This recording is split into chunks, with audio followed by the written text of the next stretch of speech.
और अब जो मैं बात करने लगा हूँ इस पे आपने आमीन करना है, क्योंकि आज हम किसी के लिए दुआ करेंगे तो कल कोई हमारे लिए करेगा। बिलखसूस इस मजलिस के तुफैल जिनका इस दुनिया में फातिहा खानी के लिए कोई नहीं, बार इलाहा उनके दर्जात में भी बुलंदी अता फरमा।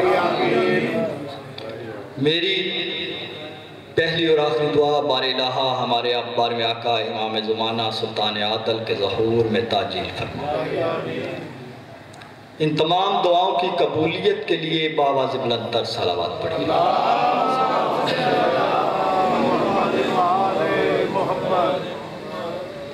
आयसार शाह जी, ज़्यादा वक़्त नहीं, आपके घर का आदमी हूँ, आपका भाई हूँ, आपका बेटा हूँ। बात मनवाना नहीं, बात समझाना है, क्योंकि इसाले सवाब की मजलिस है। मैं चाह रहा हूँ कि बात इस अंदाज से करूँ कि मजलिस का मकसद भी पूरा हो और हमारे अकीदे की तर्जुमानी भी हो। बस आपने ज़रा बोलना है, आपका बोलना मेरे लिए हौसला अफजाई होगी। आज अगर इस मुकाम पर हूँ तो आप भाइयों की दुआओं की वजह से हूँ।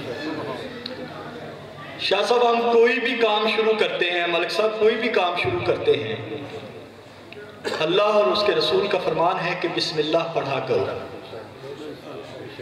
पढ़ते हैं ना, खाना खाते हैं बिस्मिल्लाहिर्रहमानिर्रहीम, किसी नेक काम चल जाते हैं बिस्मिल्लाहिर्रहमानिर्रहीम, कोई दोस्त अजीज़ हमें मिलता है, हम उठ के उसे कहते हैं कि बिस्मिल्लाह शाह जी। यानी हर काम का आगाज़ बिस्मिल्लाह से करते हैं। अब वहाँ पे एक बंदा मेरे जैसा भी होगा, उन्होंने कहा जी ठीक है जी, हर काम का आगाज़ बिस्मिल्लाह से करते हैं, खाना भी बिस्मिल्लाह से खा लेते हैं, नेक काम को जाते हैं तो बिस्मिल्लाह पढ़ते हैं, रात को सोते हैं तो बिस्मिल्लाह पढ़ते हैं, सुबह उठते हैं तो बिस्मिल्लाह पढ़ते हैं। मैंने एक दफ़ा बिस्मिल्लाह पढ़ी, चोरी के काम में मैं पकड़ा गया। जी जिंदा सलामत रहो। तो भाई अल्लाह ने तो कहा है कि हर काम में बिस्मिल्लाह पढ़ो। मैंने चोरी की, मैंने कहा चलो चोरी करते हैं, मैंने बिस्मिल्लाह पढ़ के चोरी करनी शुरू की, मैं पकड़ा गया। अब यहाँ पर अकीदा इमामत को समझना, जिसका जो मुकाम है वो वही होगा और उसी को मिलेगा।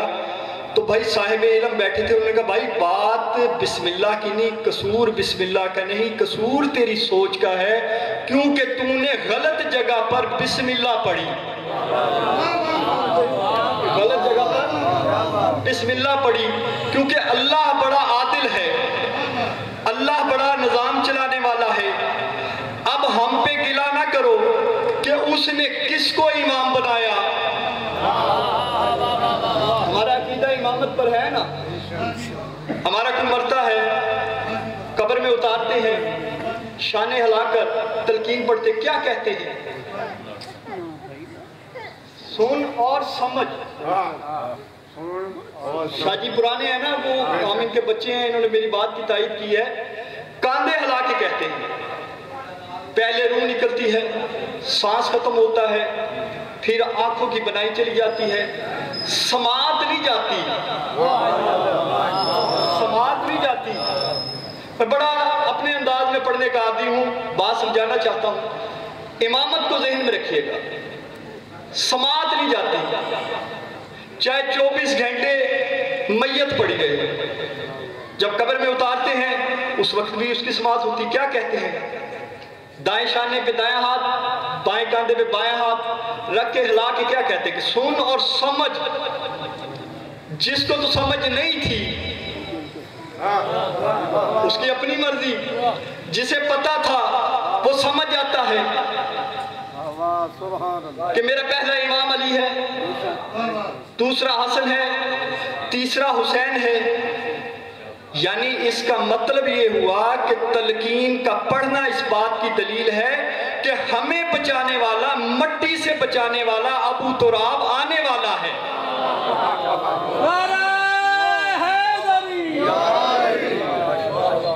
बात मैंने शुरू की थी बिस्मिल्लाह से।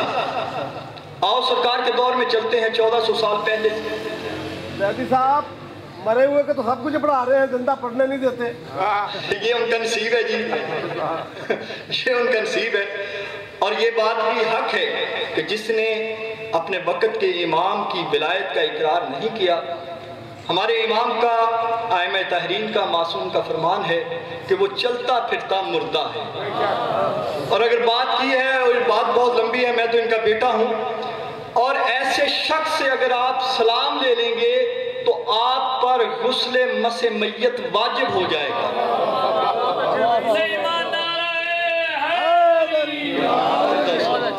मैं जानता हूँ, ऐसे लोगों को भी जानता हूँ, वलायत अली ही हमारी जिंदगी का मकसद है, इमाम ज़माना की विलायत ही हमारा मकसद है। लेकिन मैं बात जिंदगी और मौत के हवाले से कर रहा था, और कुरान में भी ये है। अच्छा, बात कर रहा था बिस्मिल्लाह पर। कसूर बिस्मिल्लाह का नहीं, कसूर पढ़ने वाले का था कि उसने गलत जाविये पर, गलत जगह पर पढ़ा। 1400 साल पहले हजूर अपने सहाबा के साथ किसी काम में जा रहे थे। शायद ये जो रवायत पढ़ रहा हूँ ना, ये नजीफुत तरफ़ैन किताबों में लिखी हुई है, इसमें कोई शक नहीं, कोई दो राय नहीं, ये ऐसे ही है जो मैं पढ़ रहा हूँ। कमी तो हो सकती है लेकिन इसमें इजाफा नहीं है। हजूर जा रहे थे, साथ में सहाबा कराम भी थे। रास्ते में कब्रिस्तान आया। हजूर क्योंकि कुल रहमत लिल आलमीन है, सरकार उस कब्र के पास खड़े हो गए।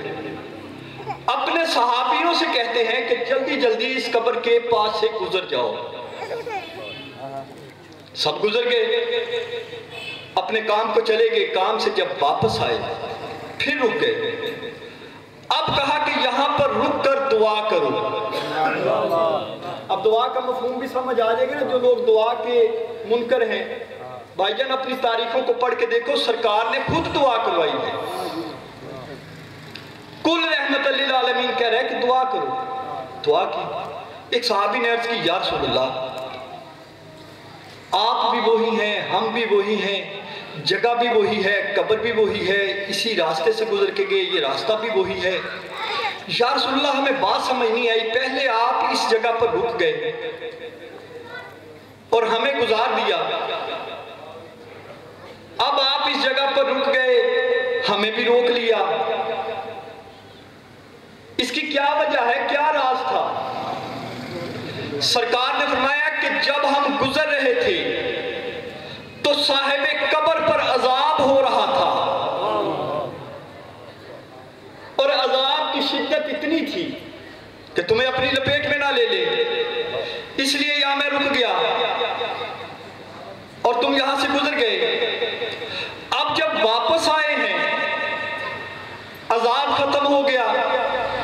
उस सहाबी ने अर्ज की, या रसूलल्लाह, कैसे अजाब खत्म हुआ?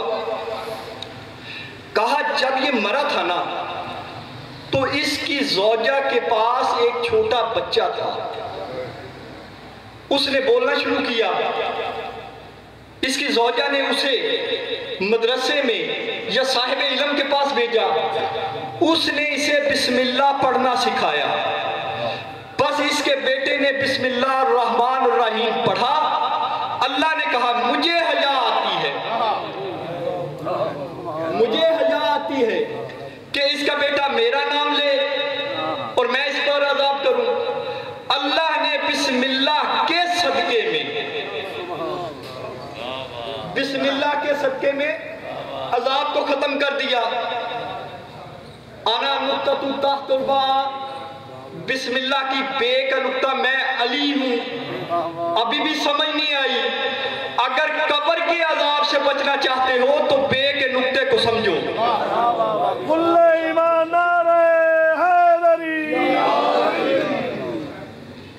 अगर कब्र के अजाब से बचना चाहते हो, बे के नीचे नुक्ते को समझो।